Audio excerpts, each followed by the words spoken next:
com vocês? Se você entrou nesse vídeo, não foi por acaso. Deus, Ele quer te tocar, Ele quer falar com você através desse tema. O tema do vídeo de hoje é a maneira que Deus nos modela. Você já foi provado por Deus na fé? Já teve o seguinte pensamento: por que parece que tudo para mim está dando errado? É castigo de Deus ou provação? Hoje, meditando em duas passagens bíblicas, iremos solucionar essas perguntas. Deus nos dará as respostas delas. Iremos entender a forma como Deus age com seus filhos, a maneira que Ele nos modela, a vantagem que temos por nos manter fiel até o final e como devemos nos portar nesses momentos de provação de Deus. Antes de iniciar o vídeo, eu gostaria de deixar claro que quem segue a Deus é provado por Ele na fé. Deus te ama e não quer te perder tão facilmente. E uma das maneiras disso não acontecer é te provando. Saiba que se Ele está te provando, é porque Ele te ama. A primeira leitura que meditaremos hoje está lá em Jeremias, capítulo 18, versículo 1 até o 10. Palavra de Javé que veio a Jeremias. Levante-se e desça até a casa do oleiro. Aí eu farei você ouvir minhas palavras. Desci até a casa do oleiro e o encontrei fazendo um objeto no torno. O objeto que ele estava fazendo se deformou, mas ele aproveitou o barro e fez outro objeto, conforme lhe pareceu melhor. Então veio a minha palavra de Javé. Por acaso eu não posso fazer com vocês, ó casa de Israel, da mesma forma como agiu esse olheiro? Oráculo de Javé. Como barro nas mãos do olheiro, assim são vocês em minhas mãos, ó casa de Israel. De repente, eu falo contra um povo e contra um reino, ameaçando arrancar, derrubar e destruir. Se este povo do qual falei recua da prática do mal, então eu também desisto do mal que pensei fazer contra ele. Outras vezes falo a um povo e a um reino, prometendo construir e plantar.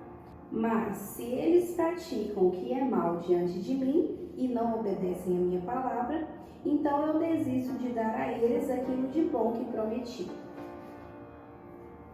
Nesta passagem bíblica, o gesto simbólico do oleiro é o profissional ou indivíduo que faz ou vende produtos de cerâmica, como telha e vasos.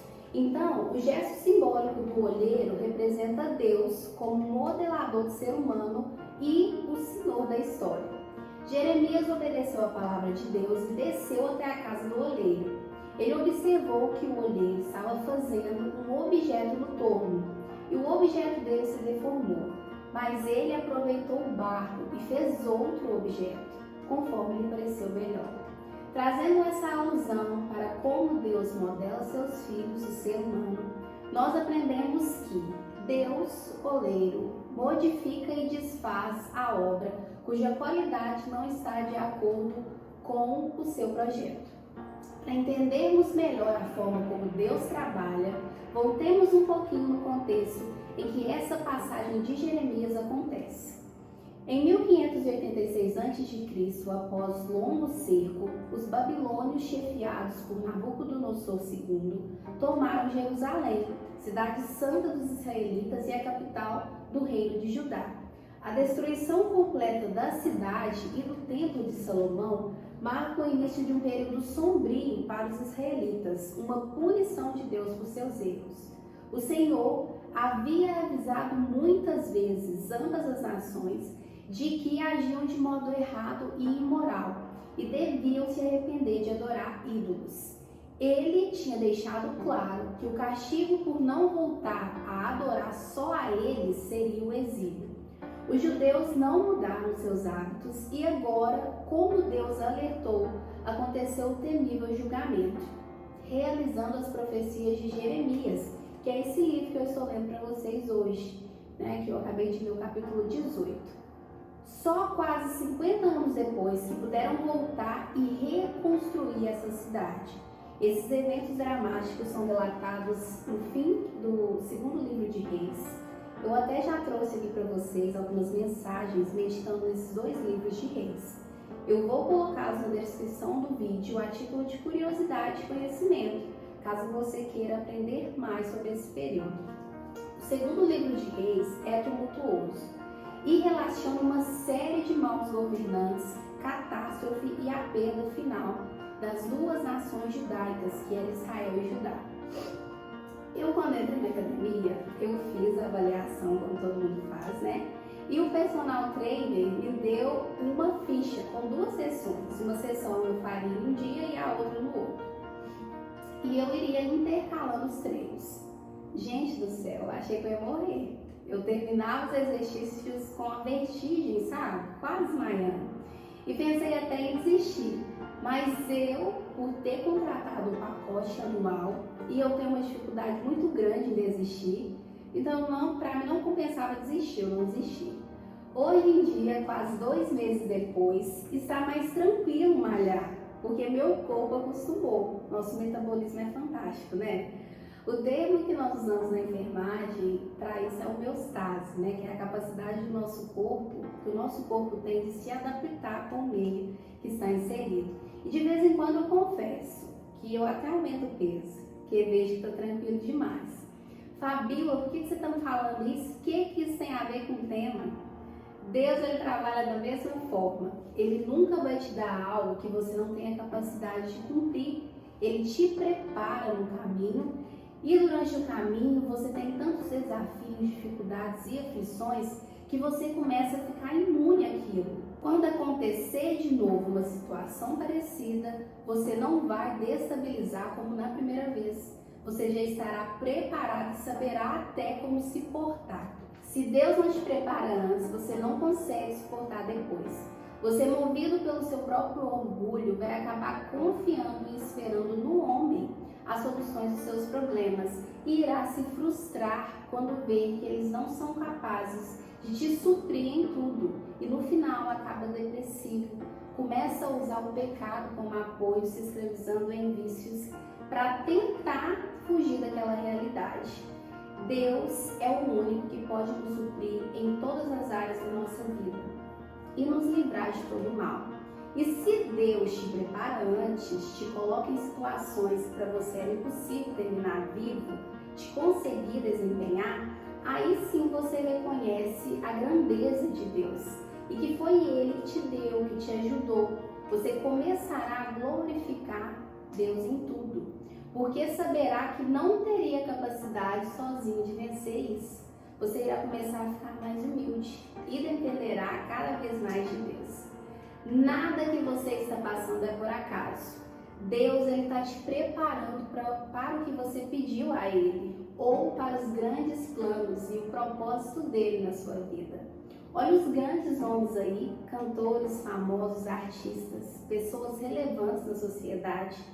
Eles começaram pequeno, passaram por um processo que não foi fácil e que muitas vezes é desconsiderado por quem está de fora, foram perseguidos e muitos ainda são.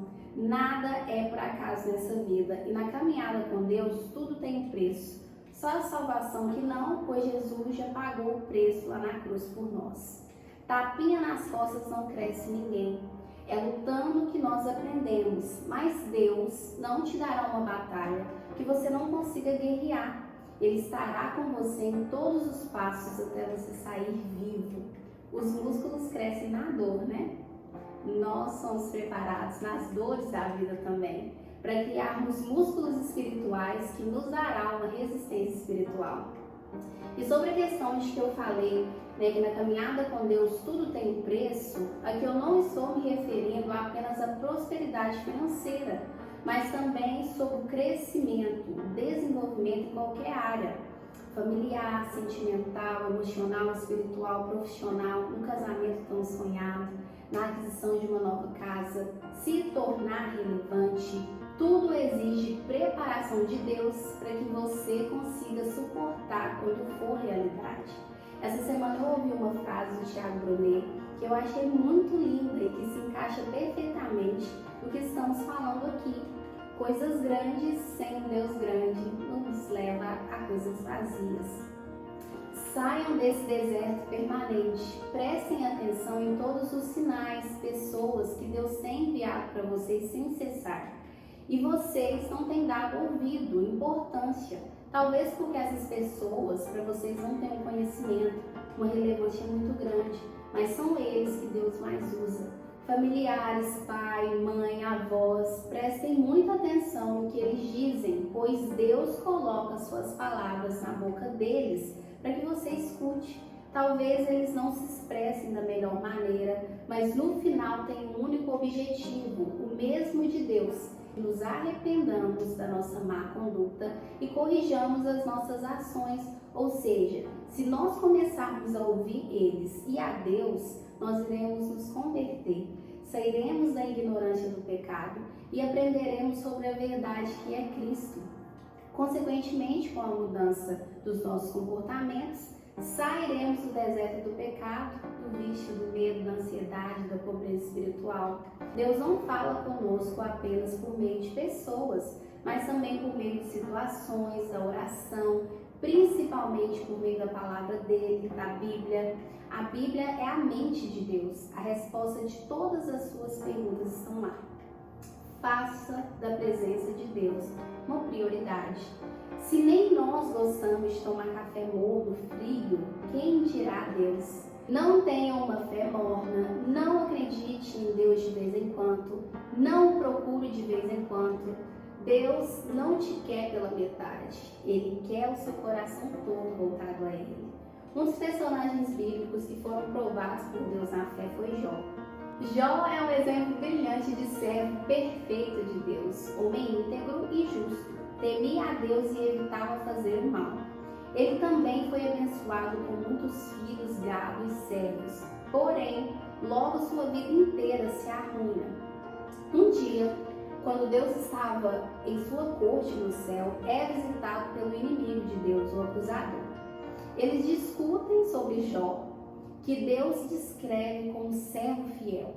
O inimigo de Deus discorda, dizendo que Jó é leal porque Deus o protege e lhe dá tudo que ele quer. Ele aposta com Deus que se lhe permitirem tirar tudo que Jó possui, ele perderá a fé e amaldiçoará a Deus. Uma série de desastres atinge Jó. Ele descobre que seus bois e jumentos foram roubados, depois suas ovelhas morreram no incêndio. Então os camelos são atacados e levados pelos caldeus. Quase todos os seus servos também morrem. Por fim, é informado de que uma casa desabou, matando todos os seus 10 filhos. Jó fica agoniado, mas se recusa a maldizer Deus. Na verdade, tal é a extensão da sua fé que ele ainda agradece a Deus por aquela situação. O acusador não desiste facilmente da aposta. Dessa vez desafia Deus a atingir o próprio Jó, que é então atingido por feridas malignas da cabeça aos pés. A dor é grande e Jó coça a pele com um caco de argila e se senta numa pilha de cinzas, talvez por tristeza ou por mostrar arrependimento. Aterrorizada com o seu sofrimento, a mulher de Jó diz a ele que amaldiçoe a Deus e morre. Porém, ainda assim, Jó não fala mal de Deus. Jó capítulo 3. Depois disso, Jó abriu a boca e amaldiçoou o dia de seu nascimento, dizendo: pereça o dia do meu nascimento e a noite em que se disse, nasceu um menino. Transforme-se aquele dia em trevas. E Deus, lá do alto, não se importe com ele, não resplandeça a luz sobre ele. Chame-no de volta às trevas e à mais densa escuridão. Coloque-se uma nuvem sobre ele e a negritude aterroriza sua luz. Apodere-se daquela noite densas trevas. Não seja ela incluída entre os dias do ano, nem faça parte de nenhum dos meses. Seja aquela noite estéril, e nela não se ouçam brados de alegria. Amaldiçoem aquele dia, os amaldiçoam os dias, e são capazes de atiçar o Leviatã. Fiquem escuras as suas estrelas matutinas, Espere ele em vão, pela luz do sol, e não veja os primeiros raios da alvorada, pois não fechou as portas do ventre materno para evitar que eu contemplasse males. Por que não morri ao nascer, e não pereci quando saí do ventre? Por que houve joelhos para me receber e seios para me amamentarem?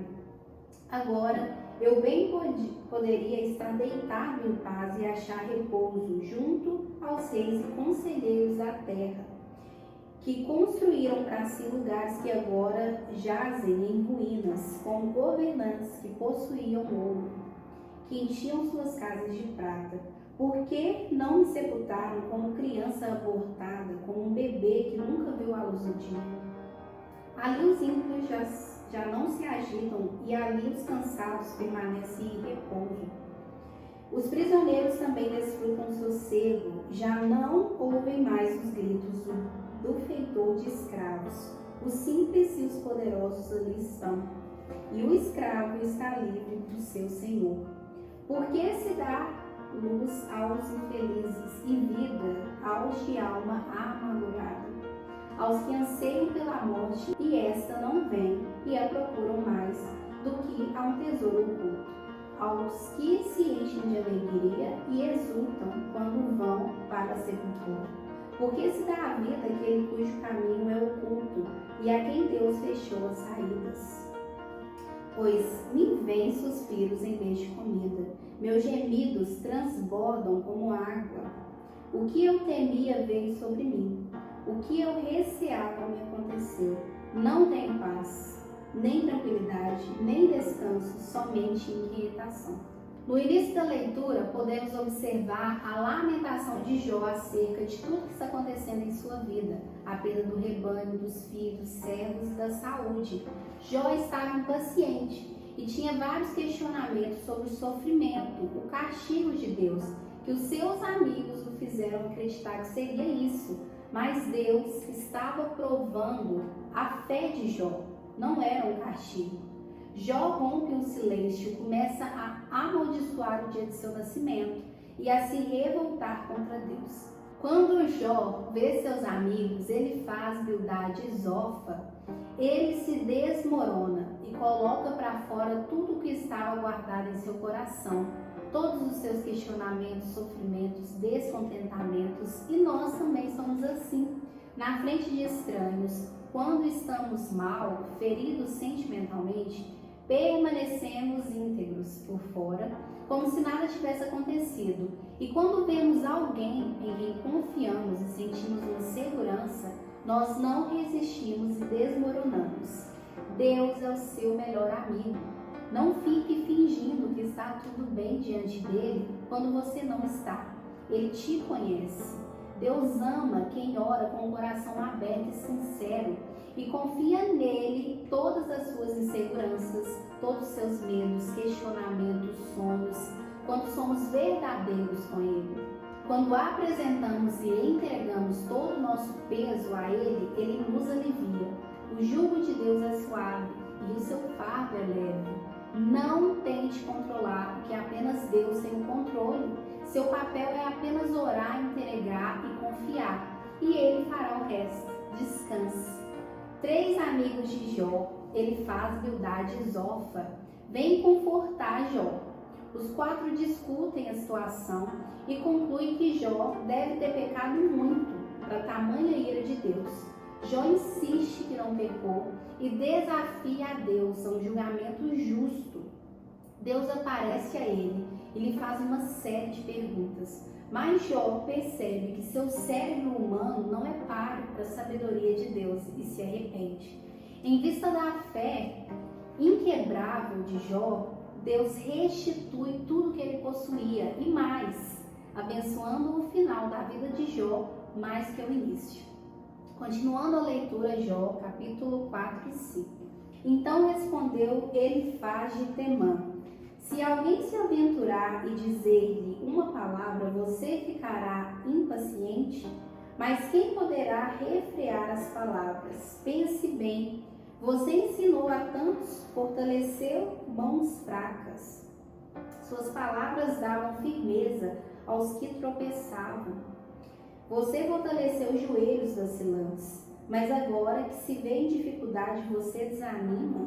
Quando você é atingido, fica prostrado. Sua vida piedosa não lhe inspira confiança e o seu procedimento irrepreensível não lhe dá esperança? Reflita agora, qual foi o inocente que chegou a perecer? Onde os íntegros sofreram destruição? Pelo que tenho observado, quem cultiva o mal e semeia a maldade, isso também colherá. Pelo sopro de Deus são destruídos, pelo vento de sua ira eles perecem. Os leões podem rugir e rosnar, mas até os dentes dos leões fortes se quebram. O leão morre por falta de presa, e os filhotes da leoa se dispersam. Disseram-me uma palavra em segredo, da qual os meus ouvidos captaram um murmúrio. Em meio a sonhos perturbadores da noite, quando cai sono profundo sobre os homens, temor e tremor se apoderaram de mim e fizeram estremecer todos os meus ossos. Um espírito roçou o meu rosto e os pelos do meu corpo se arrepiaram. Ele parou, mas não pude identificá-lo. Um vulto se pôs diante dos meus olhos e ouvi uma voz suave que dizia: poderá algum mortal ser mais justo que Deus? Poderá algum homem ser mais puro que o seu Criador?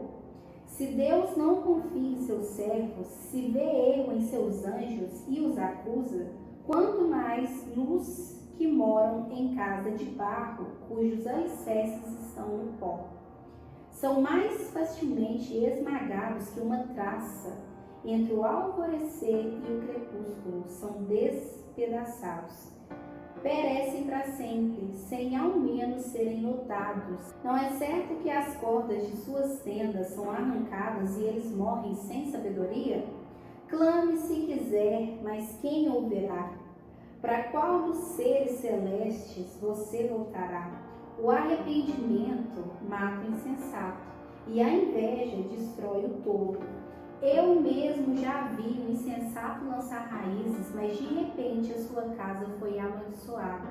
Seus filhos longe estão de desfrutar segurança. Maltratados nos tribunais, não há quem os defenda. Os famintos devoram a sua colheita, tirando-a até do meio dos espinhos, e os sedentos sucam a sua riqueza, pois o sofrimento não brota do pó, e as dificuldades não nascem do chão. No entanto, o homem nasce para as dificuldades. Tão certamente as fagulhas voam para cima. Mas se eu fosse você, eu apelaria para Deus. Apresentaria a Ele a minha causa. Ele realiza maravilhas insondáveis, milagres que não se pode contar. Derrama chuva sobre a terra e envia água sobre os campos. Os humildes Ele os exalta e traz os que planteiam a um lugar de segurança. Ele frustra os planos dos astutos, para que fracassem as mãos deles. Apanha os sábios na astúcia deles, e as maquinações dos astutos são malogradas por uma precipitação. As trevas vêm sobre eles em pleno dia, ao meio-dia eles tateiam como se fosse noite. Eles salvam o oprimido da espada que trazem na boca. Salvam-o das garras dos poderosos. Por isso, os pobres têm esperança e a justiça cala a própria boca. Como é feliz o homem a quem Deus corrige. Portanto, não despreze a disciplina do Todo-Poderoso, pois ele fere, mas trata do ferido. Ele machuca, mas suas mãos também curam. De 6 desgraças ele o livrará, em 7 delas você nada sofrerá. Na fome ele o livrará da morte, e na guerra o livrará do golpe da espada. Você será protegido do açoite da língua, e não precisará ter medo quando a destruição chegar. Você rirá da destruição e da fome, e não precisará temer as feras da terra, pois fará aliança com as pedras do campo, e os animais selvagens estarão em paz com você. Você saberá que a sua tenda é segura. Contará os bens da sua morada e de nada achará falta. Você saberá que os seus filhos serão muitos e que os seus descendentes serão como a relva da terra. Você irá para a sepultura em pleno vigor, como um peixe recolhido no devido tempo. Verificamos isso e vimos que é verdade. Portanto, ouça e aplique isso à sua vida. O amigo de Jó, Elifaz, o questiona sobre o tempo que ele instruía as pessoas, fortalecendo os braços dos enfraquecidos, erguendo quem estava caído e sustentava os joelhos encurvados. E agora que Deus está o testando, ele vacila dessa maneira. Agora que é atingido, entra em pânico. Deus deixou o mal tocar Jó, o testar, mas poupou sua vida. O que você está passando não irá te matar. É para que você aprenda algo e se liberte da sua ignorância, né? Da ignorância aí que você está em alguma área. Quando você vira as costas para Deus, você está virando as costas para você mesmo, pois sem Ele nada somos. E o tempo de deserto, de escassez, se torna permanente. A alegria sem Deus não persiste. O dinheiro sem Deus não é duradouro. O projeto sem Deus é falho. O relacionamento sem Deus acaba. A doença sem Deus o mata. A casa sem Deus se torna ruína. A vida sem Deus se resume em sofrimento, pois não desfrutaremos da verdade que é Cristo. Não conheceremos o amor, a esperança, a misericórdia, a graça merecida, a paz que excede todo o entendimento, a sabedoria, as bênçãos que provêm dele. Nós somos frágeis sem Deus. Nós devemos nos apegar ao temor a Deus. Busque a Deus nesses tempos de deserto, de aflição, de dificuldades. Eu não sei o que você está passando, no que está sendo provado ou provada. Se a sua família está quebrada, se você está enfrentando um problema financeiro, passando por problemas de saúde, ansiedade em excesso, depressão, enfim. Não importa qual seja a sua situação atual, use esse deserto para se aproximar mais de Deus. Tente entender o que Ele quer te ensinar através disso e confie na recompensa assegurada aos justos. Ao se manter fiel, Jó recebe de volta filhos e filhas e os seus bens em dobro. O justo será recompensado por Deus em dobro e você também será. Se você permanecer fiel a Deus até o final, Deus, assim como Jó, irá te recompensar em dobro. O que você está passando não se compara com o que Deus tem reservado para a sua vida. Novas estações estão chegando em sua vida. Esse ano será diferente. Amém. Por fim, Jó aceita que os mistérios do divino estão além do entendimento humano, assim como as razões do sofrimento. O livro de Jó nos faz aprender que o sofrimento é um componente natural da vida humana e como o justo reage a ele que se define a força da sua fé. Dai glória a Deus em tudo. Talvez nós não entenderemos tudo que estamos passando, nem tudo tem resposta, mas nós temos a certeza que isso não veio para nos matar e que em todos os dias, se procurarmos a Deus, iremos o encontrar. Ele não nos abandonará. Ore e peça a Deus para que seja feita a vontade dele na sua vida e não a sua. Você irá se precipitar menos. Esteja preparado, pois vai doer. Ele vai te tirar da sua zona de conforto. Pessoas vão sair da sua vida do nada. Mas saiba que a vontade de Deus é boa, perfeita e agradável. Grandes coisas estão por vir em seu nome. Eu creio. Você crê? Se você crê, já está declarado e decretado. Se você tiver se sentido tocado com o que foi dito hoje, que você compartilhe esse vídeo para mais pessoas, curta o vídeo que é muito importante, se inscreva para não perder os próximos vídeos. Que Deus abençoe a sua semana. Muito obrigada.